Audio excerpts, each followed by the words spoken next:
Carlos Andrés Arias Orjuela es consultor en comunicación política y psicología política y está con nosotros hoy aquí en De Frente para ayudarnos a analizar desde en la academia cómo se ve esto que pasó en las calles de Colombia en este fin de semana, estos cierres de campaña y qué nos muestran entonces estos eventos multitudinarios en donde vimos que los tres candidatos que están punteando la intención de voto en este momento en las encuestas, pues también están llenando plazas y parece que cuentan con el respaldo de mucha gente. Carlos, profesor Carlos, muy buenos días, bienvenido. Muy buenos días a la audiencia internacional, buenos días a Paola, buenos días a la gente que está allí en el estudio. Para iniciar es importante señalar algo que la sociología y la psicología ha planteado, que es el estudio de las representaciones sociales y básicamente algo que dos autores, simplemente para citarlos y dejarlos en referencia, Berger y Luckman, plantean como la representación social de la realidad. Básicamente, ¿eso qué significa? Que los cierres de campaña lo que buscan es representar la fuerza popular que tienen las campañas, más allá de que verdaderamente tengan una fuerza política, digamos, real. Como usted muy bien lo señalaba, esa fuerza política real se va a ver reflejada el próximo domingo y sabremos qué sucede a las 6 de la tarde. Pero más allá de eso, lo que sucede con los cierres de campaña y cómo se transmiten los cierres de campaña, busca es representar socialmente esa fuerza política que tienen los candidatos. Esto no es menor, digamos, no es que sea menor el ejercicio real de la movilización social y los cierres de campaña, los multitudinarios cierres de campaña, pero sí es básicamente una estrategia de comunicación política, una estrategia en psicología política para generar un refuerzo positivo, no solamente a ese voto duro, sino a la opinión pública. Y ahora mucho más con la era de las redes sociales. Sí, Carlos, yo quería preguntarle por algo que vimos pues en dos de estos grandes eventos de este fin de semana y es la apelación o el llamado o el constante llamado a esa presencia o a esa atribución a estos grandes líderes políticos que pareciera que hoy también están enfrentados y es Gustavo Petro desde el discurso de Iván Cepeda y Paloma Valencia desde Álvaro Uribe desde el discurso de Paloma Valencia. ¿Por qué recurrir a estos personajes que nos dice esto en términos, sí, políticos, funciona, digamos que traer al debate constantemente a estas figuras políticas? Los cierres de campaña buscan generar símbolos y representaciones, como les mencionaba, representaciones sociales y símbolos culturales, símbolos de la cultura política. Los dos grandes símbolos de la cultura política en los últimos 25 o 30 años de Colombia son Álvaro Uribe Vélez, que fue presidente y que, digamos, apoyó y respaldó candidaturas y presidencias como la de Iván Duque, como la de Juan Manuel Santos, y otro referente político importantísimo ha sido Gustavo Petro, que como ustedes bien lo saben, pues fue alcalde, es presidente, fue congresista, destapó la parapolítica, en fin. Entonces, la búsqueda de los candidatos, de dos de los candidatos, de hacer una referencia fuerte a esos símbolos políticos, pues lo que busca es generar anclajes dentro de la gente para que esos anclajes les generen a los espectadores las asociaciones con ellos, con sus anclajes, con esos símbolos. Mucho más en el caso de Paloma, que incluso busca emular en su discurso, en su forma, en su retórica, en su tono y en su volumen, las formas y el tono de Álvaro Uribe Vélez. Claramente, esto, digamos, no es del todo productivo, no es del todo eficaz, porque lo que hace es un ejercicio de imitación. Y claramente las copias son evidentes y las copias son rechazadas por la gente. Aunque Iván Cepeda hace una alusión a Gustavo Petro, no busca hablar como Gustavo Petro. Y eso, digamos, genera un elemento diferenciador. Para mí lo que hace Paloma está errado, para mí, y no es un elemento subjetivo, sino que desde el anclaje, la construcción en psicología política, lo que busca Paloma es, o lo que termina siendo Paloma, es desdibujando su imagen y su figura pública de identidad personal. Es decir, desdibuja lo que es ella como mujer y como candidata para buscar parecerse al padre, a ese símbolo que llama la atención en su discurso. Es donde estaría el error entonces, porque es que hay muchos que, pues, justamente dicen, nosotros sí queríamos votar por Paloma, pero no queremos el regreso del uribismo. ¿Por qué por Paloma? Pues porque no están de acuerdo con el extremo que representa Abelardo de la Espriella y pues que tampoco les gusta la izquierda. Entonces también ahí hay como un dilema y es, de pronto Paloma sí podría representar un poco más sectores del centro, pues porque ella se alió, bueno, su fórmula vicepresidencial es Juan Daniel Oviedo, pero al ver que está tan anclada al uribismo, pues entonces ahí es donde dicen, no, mejor no votar por ella. ¿Usted eso lo ve así, profesor Carlos? Paola, voy a parecer político. Tengo una pregunta porque me permite hablar de dos cosas que son muy complicadas en esa campaña de Paloma. Y lo primero es que Paloma busca llamar el voto duro asociándose con Uribe, no solamente en la forma de su retórica, su tono y su discurso, sino llamando a las bases uribistas, generando, digamos, un llamado a ese voto duro de uribista de derecha.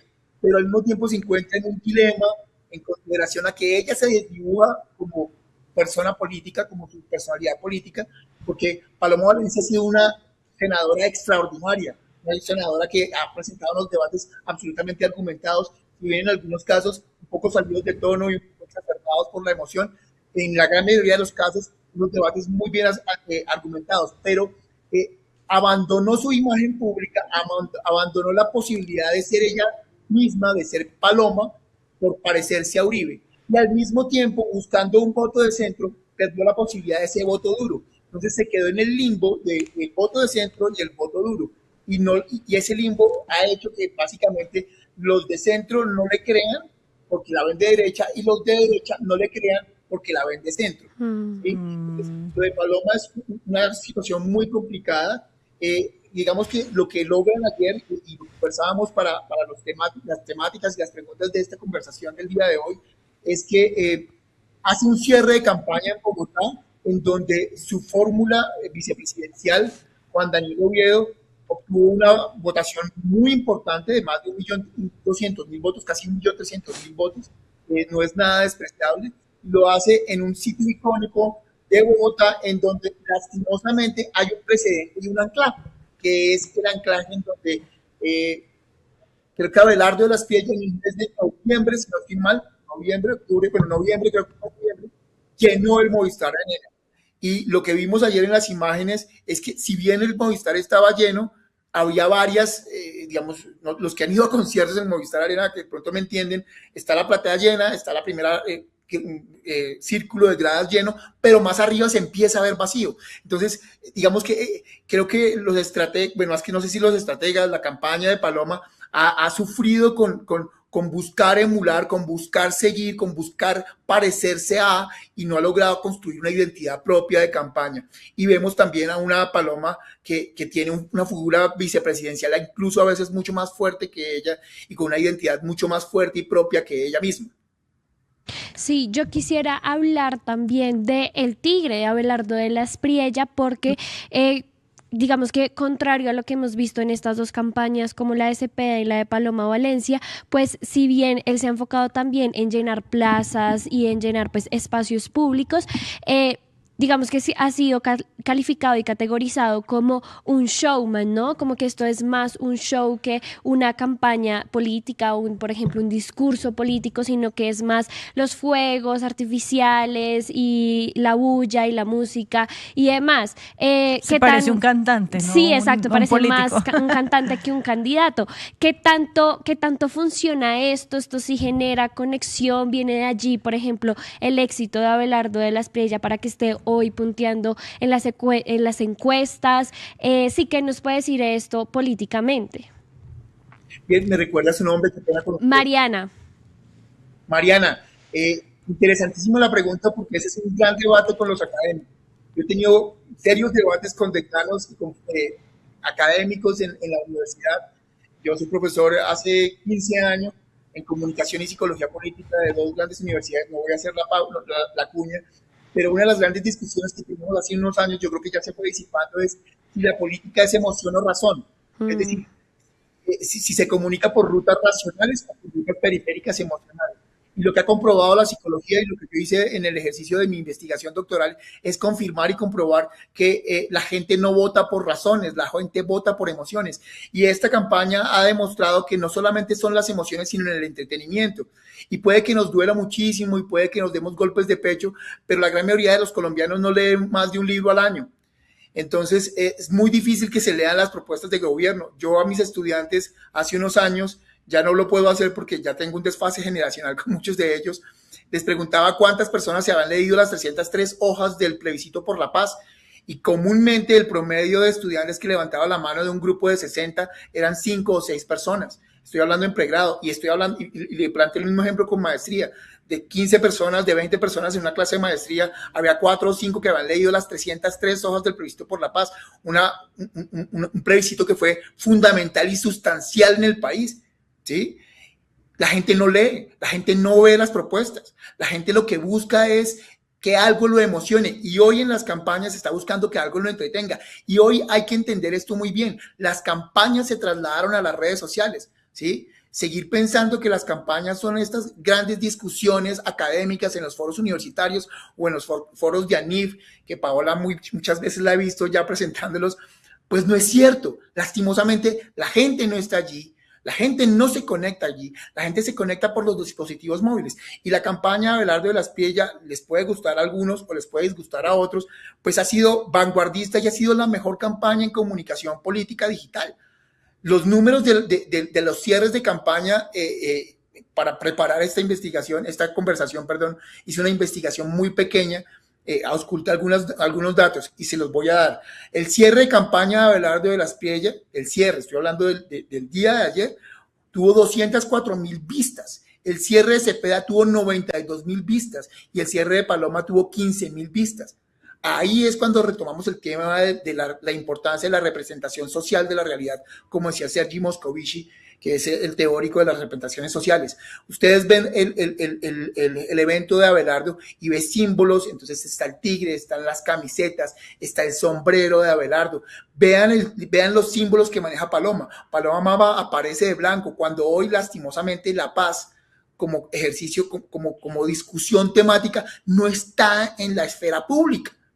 Lo que está en la esfera pública es la inseguridad derivada de la paz total, pero no la paz. Y ella aparece de blanco. Entonces, no hay una construcción simbólica. Mientras que en la campaña de Abelardo está todo el color, juegan constantemente con la bandera de Colombia, que es una asociación al patriotismo, al orgullo patrio.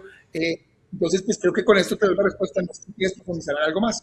Uy, sí, qué interesante de verdad ese análisis, porque sí, tiene usted razón y es cómo juegan con las emociones, también con ese sentimiento de la gente, ¿no? Y de verse representado, pues, por ejemplo, muchas personas que viven en el exterior y demás, pues qué mejor que hacerles un evento en donde esté la camiseta, en donde se ponga una cumbia colombiana, en donde sientan pues que están más cerca de su tierra. Pero yo quiero sobre Abelardo también preguntar, profesor Carlos, y es esto que él ha dicho siempre, y es que sí, él representa a los nunca, pero también lo vemos apoyado de no los partidos tradicionales, pero sí los clanes y la maquinaria. Entonces, ¿qué tan cierto es eso de que él sea el candidato de los nunca y que haya dicho en algún momento es que yo no voy a recibir el apoyo de los de siempre, de los tradicionales, de los politiqueros, porque quiero, pues, representar a los que nunca han sido representados? Pero entonces vimos que Barranquilla se llena también es porque tiene un respaldo de los Char. Incluso el periódico El Heraldo también ayer confiesa que va a respaldar al candidato Abelardo de la Espriella, y pues todos sabemos que el periódico El Heraldo está manejado por la Casa Char. Bien, varias consideraciones, Paola. Voy a intentar hacer un análisis desde lo político y desde lo social o la opinión pública. La construcción de la narrativa de la campaña de Abelardo alrededor de los nunca, digamos, se fortalece y se hace válida cuando usted, como muy bien lo señalaba, o el BTR, el video, en mi época se llamaba BTR, yo no sé cómo se llamará ahorita, el video que ustedes ponían a la audiencia de Paloma Valencia decía que aquí está el Partido Liberal, aquí está el Partido Mira, aquí está el Partido Conservador, aquí están todos los partidos. ¿Quiénes en todos los partidos? Los de siempre. Los últimos 5 o 6 encuestas de cultura política en el país, incluso la del DANE, confirma que lo más desprestigiado en Colombia ni siquiera son los políticos, son los partidos políticos, ¿sí? Entonces, Abelardo, al haber rechazado a los partidos políticos, al haberle dicho yo no voy con los partidos políticos, sino voy con las personas que digamos que quieran hacer parte de este movimiento, ¿sí? Le confirma la narrativa, digamos que le da soporte a la narrativa de los nunca y de los siempre, ¿sí? En donde en su campaña no están los de siempre, sino que están aquellos que son los nunca. Esa es una dimensión del análisis político. La otra dimensión del análisis político es la que usted plantea, y es, oiga, es que en Barranquilla estaban los Char. Para el mundo político, posiblemente sí estaban los Char. Para el mundo periodístico, posiblemente sí estaban los Char, pero la gente no los ve en tarima. Y esto es muy importante, porque la discusión es desde la esfera política y la esfera mediática, que lastimosamente o afortunadamente, dependiendo el lente con que se le mire, es así de pequeña, es pequeñita, ¿sí? Es pequeñita. Y cuando le digo pequeñita es que Twitter es una esfera supremamente pequeña. La campaña real se está haciendo en TikTok y en Instagram. En X se hace una discusión editorial. Y entonces los medios de comunicación señalan a Abelardo, o señalan a Paloma, o señalan a Cepeda, pero eso se queda en una esfera pequeña. Entonces toda esa discusión de, oye, es que Abelardo también tiene políticos, no la siente el ciudadano, porque lo que ve el ciudadano es símbolos patrios, emoción, orgullo, un tigre, y lo que ve en el otro lado, en la campaña de Paloma, por ejemplo, para cerrar, porque también en la campaña de Cepeda se ve es el Partido Conservador, el Partido Mira, el Nuevo Liberalismo, el Partido Liberal, o sea, ve a todos los que siempre ha visto. Por eso es que la construcción de esa narrativa es mucho más poderosa. Y hay un último elemento que me parece importantísimo que usted señala. El diario El Heraldo confirma que se va con la campaña de Abelardo de la Espriella. Y claro, esto podría llegar a ser, o podría llegar a ser no, esto digamos que le quitaría imparcialidad y objetividad a los contenidos editoriales y a los contenidos periodísticos que pudiera producir, pero el diario El Heraldo es un diario privado y tiene todo el derecho y tendría que responderle a su audiencia por esa imparcialidad, pero tiene todo el derecho, no solamente legal, sino informativo de decirlo. Y lo mejor de todo es que tiene por lo menos la conciencia de decirlo abiertamente.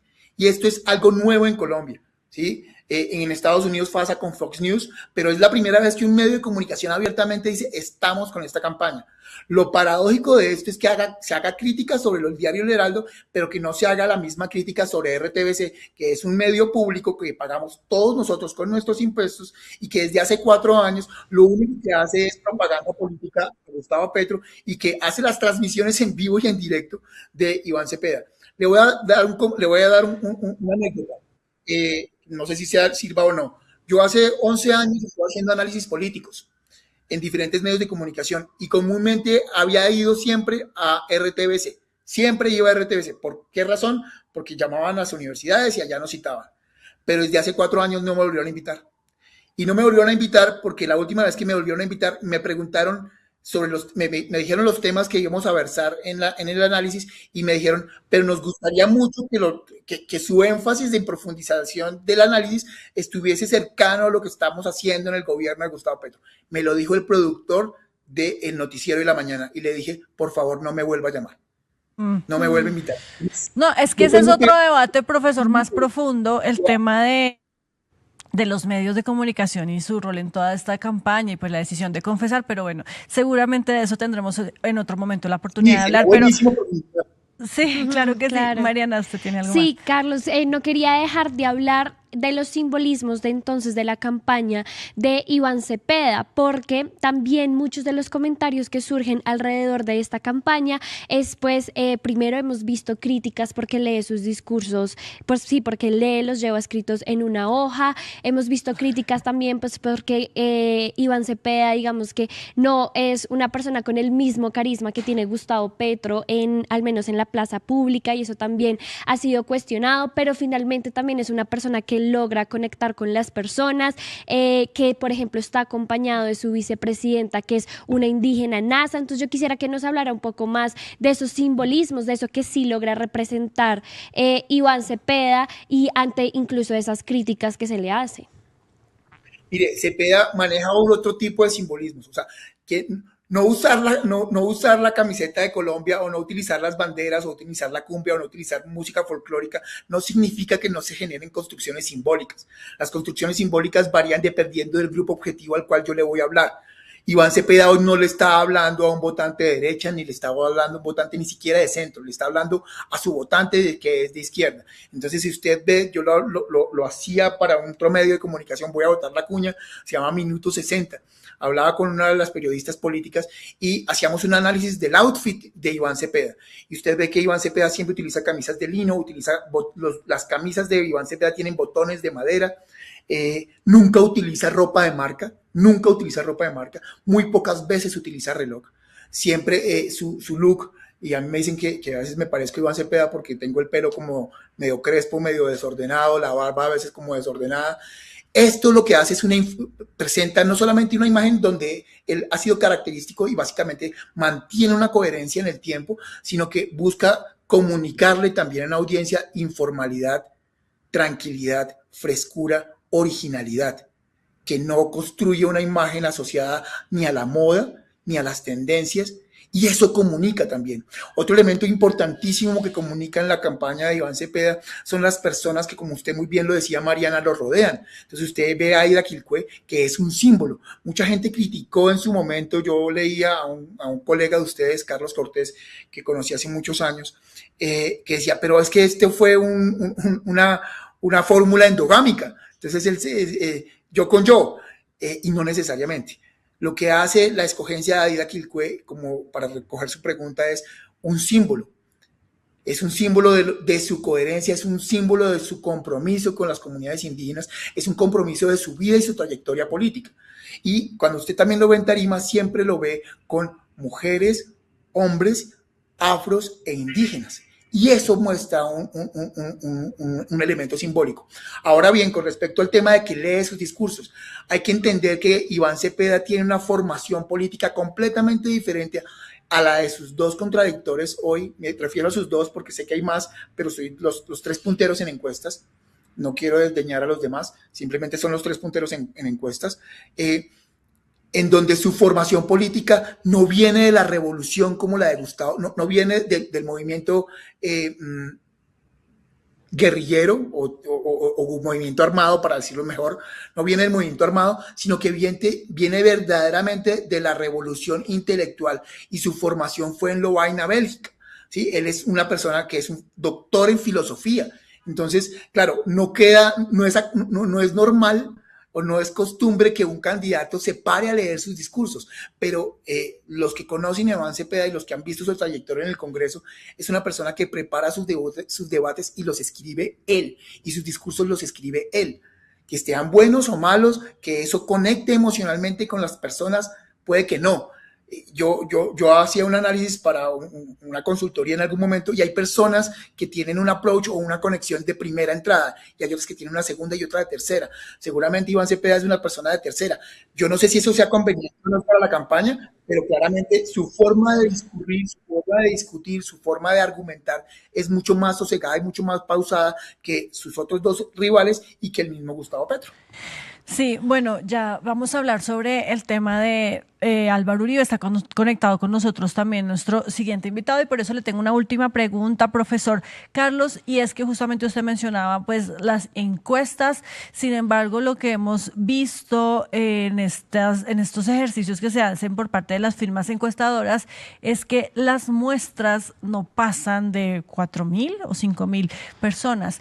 Y lo que vimos en las calles fueron eventos en donde incluso, ya lo mencionábamos, pues llegaron más de 100.000 personas en el caso de Iván Cepeda en Barranquilla. Entonces uno podría decir que sí es cierta esa frase popular que se usa mucho, y es que esa es la verdadera encuesta. El pulso en la calle es lo que verdaderamente nos está mostrando cómo va a ser esa primera vuelta, cómo va a ser el resultado del próximo 31 de mayo. Y en ese sentido, entonces también estaríamos hablando de un empate técnico.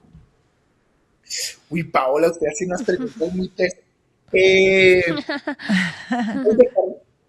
Responder cortico porque sé que el tiempo es oro. una pequeña digresión con respecto a algo que ustedes decían para poder conectar allí, y es que los cierres de las campañas se hicieron en las ciudades Pareto electoral. ¿Qué significa una ciudad Pareto electoral? Es donde se concentra el mayor porcentaje de población de todo el país. Hay 5 ciudades Pareto, que son Bogotá, Medellín, Bucaramanga, Barranquilla y Cali. ¿Sí? Si ustedes se dieron cuenta, en los últimos 5 días se hicieron los cierres de campaña en esas ciudades. Cada uno de los candidatos escogió ciudades en donde no solamente es fuerte su voto, sino que en donde históricamente se concentra una votación importante. Los últimos dos presidentes, Iván Duque y Gustavo Petro, triunfaron en el Caribe. Barranquilla es muy importante electoralmente. Incluso no estoy diciendo que Barranquilla sea más importante que Bogotá, pero el Caribe sí es más importante que Bogotá, ¿sí? Entonces, el haber escogido cierres en Barranquilla de esas 2 campañas que hoy son 2 punteros, es decir, la campaña de Iván Cepeda y la de Abelardo de la Espriella, es muy diciente y ahí entro a conectarlo, su pregunta, es muy diciente de quiénes serían los que creería yo, después de leer las encuestas, pasarán a segunda vuelta, o puede que de ahí salga el ganador en el día domingo. ¿Sí? Y 2, ¿por qué, entre comillas, es un medidor de lo que va a pasar? Porque si usted mira las concentraciones de los cierres de campaña, la Plaza de la Macarena en Medellín, el Malecón del Río en Barranquilla, Cartagena, de nuevo Barranquilla con Iván Cepeda, y Bogotá y Bucaramanga, uno empieza a encontrar por qué los 3 punteros están clasificados así.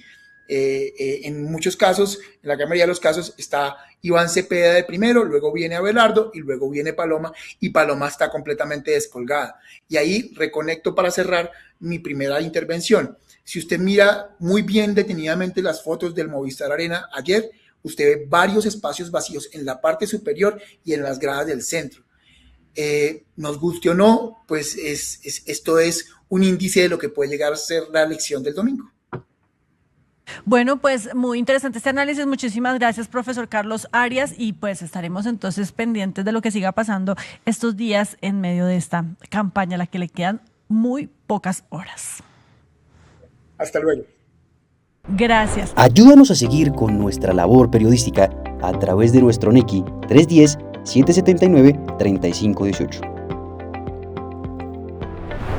Lo hiciste artísticamente y lo hiciste con las víctimas, que eso es un mensaje a dar. Caminamos juntos, todos con el progresismo por las calles defendiendo el plebiscito por el sí. ¿Cuál es la capacidad de generación de vivienda? ¿Los subsidios para quién son? Diciendo que le vamos a quitar los privilegios a los políticos. La política no descansó este fin de semana con estos personajes señalados por corrupción. Sí, señora, sí, señores. Llega la central. Este espacio semanal que hemos concebido para reflexionar sobre asuntos coyunturales. Allí vivía la familia de Pablo Escobar Gaviria.